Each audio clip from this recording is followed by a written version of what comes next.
Before starting this video, I would like to give a shout out to my friends over at Glazed. If you need a tempered glass or a case for any of the smartphone, specifically the Galaxy M20, then do check them out at glazeding.com and you can use the promo code GIZMO to save 10% off your order. Hey guys, gizmoddict here, and if I were to buy a smartphone between 10 to 15,000 rupees, I would not be picking the Galaxy M20. And today, let me tell you why.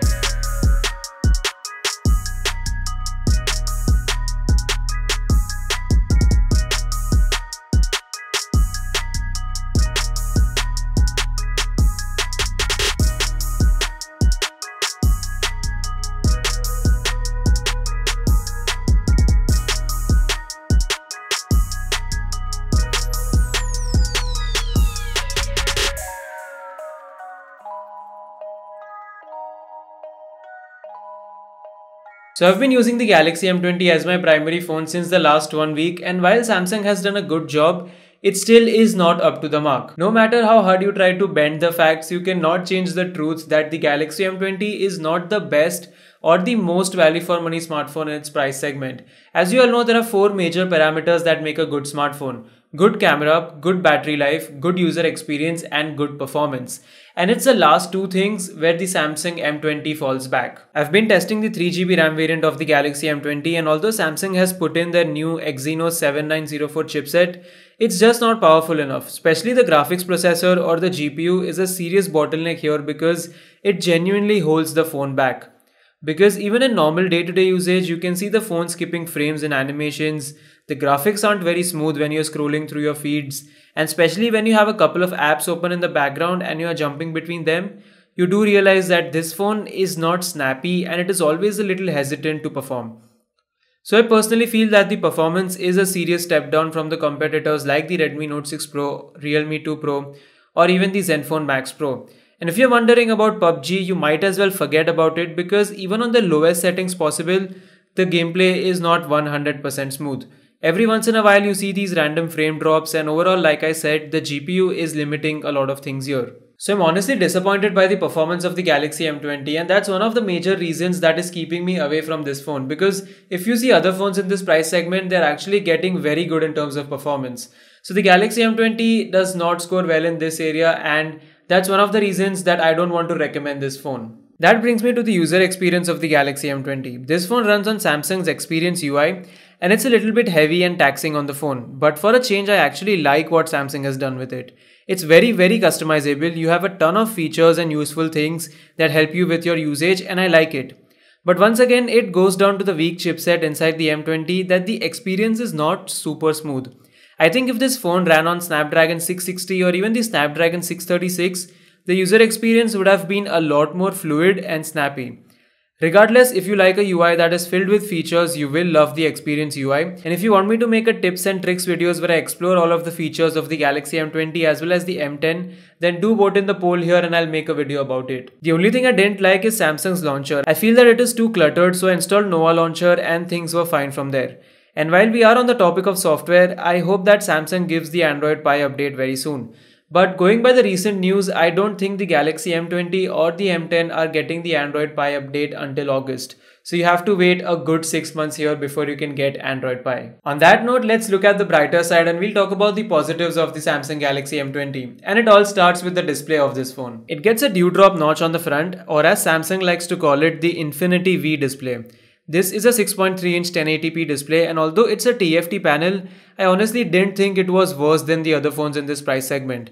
The colors are nice and saturated, the display gets bright enough, and even the viewing angles are good. So just don't get influenced too much by the on-paper specifications until you actually use a phone. But then the M20 is not that great at palm rejection, especially when you're trying to use the phone with one hand. Even if your palm accidentally touches around the screen, it interferes with the touch response, so that is something you should keep in mind. You have to be careful while using the phone. But I like what Samsung has done on the outside. The dewdrop notch is great, and even though the phone is made out of plastic, it doesn't feel cheap or flimsy. It's not attractive looking like the Realme 2 Pro or the Zenfone Max Pro M2, but then on the other hand, it didn't attract scratches on the back like those phones, and the phone sits pretty flush too. There is no camera bump on it. So yeah, I do like the build quality on this phone because the plastic body keeps the phone light because you've got a 5000 mAh of battery inside. Moving on to the cameras, the M20 gets a dual camera setup on the back, and unlike other brands, Samsung has actually thrown in a wide angle sensor that can be useful. Although it's only a 5 megapixel sensor and it's not as good as the primary sensor, it can come in handy sometimes if you want to take a wide angle shot.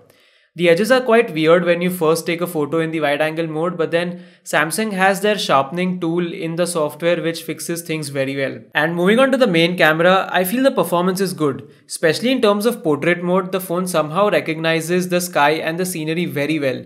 It will then boost it in the post-processing, and at the end the result looks very pretty. It might not be the most accurate representation in terms of colors, but then I feel 8 to 9 out of 10 people will pick this photo. Even in indoor conditions, the M20 processes photos well. There is good amount of detailing, there is less noise, and the output is also good. But then the portrait mode suffers quite a bit indoors, so you need to keep that in mind.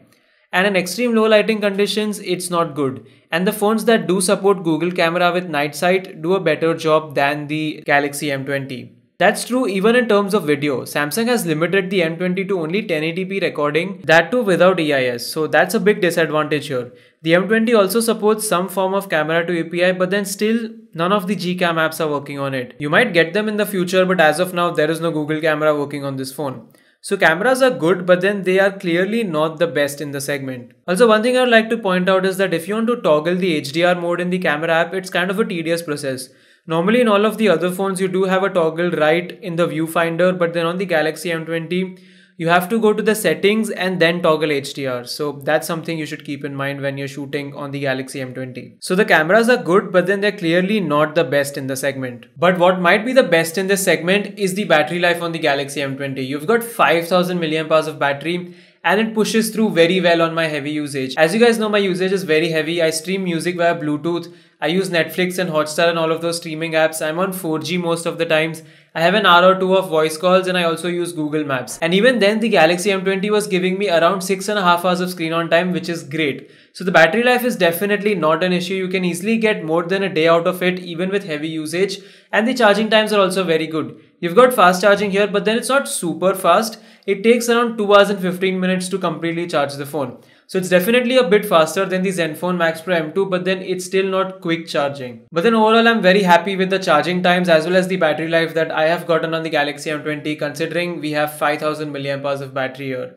So good job Samsung. The fingerprint sensor on the back also works very well, but then it's not lightning fast. It gets the work done, but it's not the fastest fingerprint sensor in this segment. Also, it sits very flush with the phone's body, so initially you might have a problem with locating the fingerprint sensor, but then after using this phone for a day or two, you do get used to it, and then it won't be a problem to locate the fingerprint sensor on the phone. You've also got face unlock here, so it's kind of a joke because it takes like 3 to 4 seconds. It's the slowest face unlock that I've seen in this price bracket, and on top of that it's not very accurate too. It will unlock your phone even with your eyes closed, and I've specifically turned that option off in the face unlock settings. Even then it will unlock the phone with your eyes closed. So it's not like a proper face unlock technique, it's just there because all of the other phones have it. And you can use it if you want to. Honestly, I would just prefer the fingerprint sensor because it's a faster way to unlock the phone. Call quality and network reception was also very good on the M20. You've also got a dedicated micro SD card slot. So if the built-in storage is not enough for you, you can always throw in a micro SD card slot and get your work done. Audio via the headphone jack as well as audio via Bluetooth was good too, no complaints there. Also, I would like to give credit to Samsung for going with a USB Type-C port and not a micro USB port, and having the wideband L1 support. So if you use apps like Netflix or Amazon Prime, you can stream them in HD, don't worry about it. So overall, if you ask me, the Samsung Galaxy M20 is kind of a mixed bag for me. I cannot wholeheartedly recommend this phone, neither can I ignore it. I mean, it's got great battery life, good display, a decent enough camera, but then where it falls back is in terms of performance. I mean, every other phone in this price segment has great display, great cameras, great battery life, and they also have great performance. For example, the Redmi Note 6 Pro or the Zenfone Max Pro M2. So the performance of the Galaxy M20 is the weakest link here, and that's the reason I won't be putting my money on this phone. If I have to get a phone between 10 to 15,000 rupees, I would rather pick the Zenfone Max Pro M2, or I would wait for the Redmi Note 7 and the Note 7 Pro, because those are supposed to be some very interesting device in the similar price segment. So yeah, while the Galaxy M20 is a good phone, it's still not there and it's not in my recommended list. But still, if you just want to buy a Samsung phone, then I don't think there is a better phone to put your money on. So yeah, if you just want to buy a Samsung phone, you can go with the Samsung Galaxy M20. You won't regret it. But then if you're open to other brands like Asus, Xiaomi or Realme, I think you'd be happier with those phones. And that's what I have to say about the Samsung Galaxy M20. I hope you guys enjoyed watching this review. I tried my best to bring this review as early as possible and make it as in-depth as I could. Even if I missed anything, please let me know in the comments and I'll make sure that I answer your queries about this phone. If you're new to this channel, then definitely consider hitting the red subscribe button and also press the bell icon because I am bringing a lot more content about the M20 as well as the M10 and some other devices too. So if you're new here, please hit the subscribe button. You can also follow my Facebook, Twitter and Instagram page for some behind the scenes content. That's all for now. Thanks for watching and I'll be back in your notifications very soon. Peace.